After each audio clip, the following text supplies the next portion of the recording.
What if the one person you never imagined seeing you saw everything? The house was unnervingly quiet that night, not peaceful, but oppressively still. The kind of silence that presses against your chest and makes your own breath feel too loud. Mark, my husband, was away. Again. Another business trip, his third this month. Same excuse as always.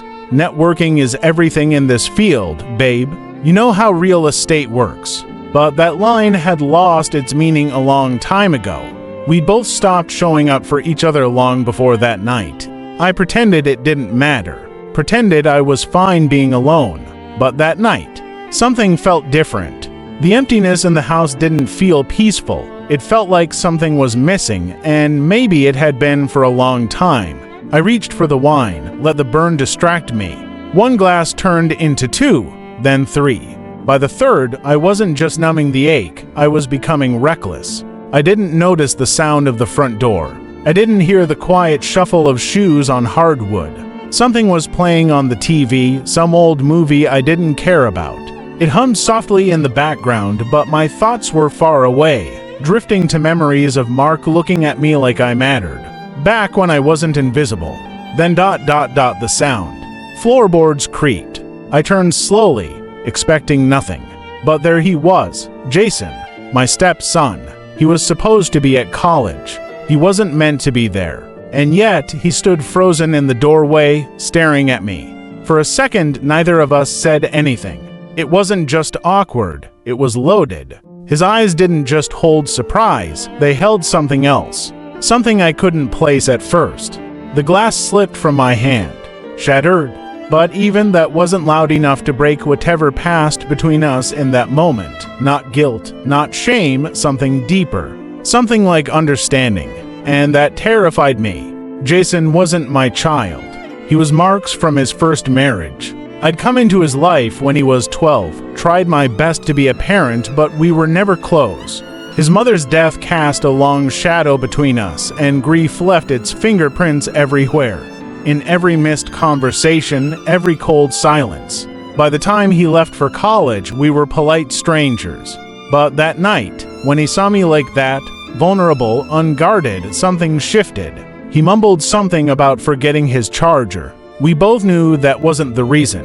He had seen me, and I should have ended it right there. Closed the chapter, locked the door, but I didn't. Later, when I was lying in bed, heart still racing, shame crawling beneath my skin, I heard it. A knock. Soft, hesitant. I could have ignored it.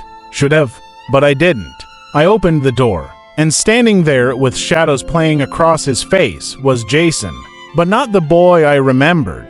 There was loneliness in his eyes, a kind I recognized because I had the same kind living inside me. That was my first mistake. What came next wasn't some wild affair. It wasn't lust or passion or obsession. It was slower, messier, more human, a series of moments where neither of us knew how to say no. Or maybe we just didn't want to. People ask me how it happened. Why? The truth. Maybe it started long before that night. Maybe it started before I even met Mark. I was 34 when I met him, fresh out of a messy divorce. My ex-husband, David, had always seen me as an accessory, something to sit quietly in the background of his life. I felt unseen, unheard, forgotten. Mark, by contrast, was magnetic, confident. He made me feel important. Like I mattered. He was already a father to Jason, a quiet, withdrawn 12-year-old who looked so much like his dad it sometimes hurt. I tried to be there for him, drove him to school, made his favorite meals, showed up to games, but love forced isn't love at all. Jason never said much, never argued, just endured me and Mark. Over time, even his attention wandered.